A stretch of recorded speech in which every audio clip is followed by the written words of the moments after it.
Hannah Dana De Leon Rigodon, 19 na taong gulang. May isang anak, asawa. Meron po akong 3 kapatid na babae, 2 kapatid na lalaki. Kasama ko rin po ang mama at papa ko. Nakagraduate po ako ng high school at undergraduate po ng vocational course. Dati po akong kamalayan at ngayon ay miyembro ng Pangarap.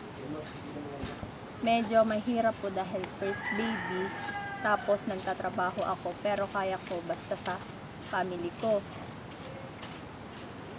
Nagpapasalamat po ako sa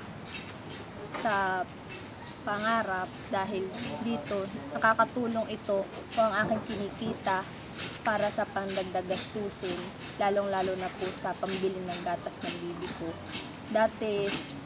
Dati po ang pangarap ko is maging teacher. Ngayon po ang pangarap ko is hindi para sa akin kundi para sa baby ko. Gusto ko po makapag-aral siya at magkaroon po ng magandang buhay.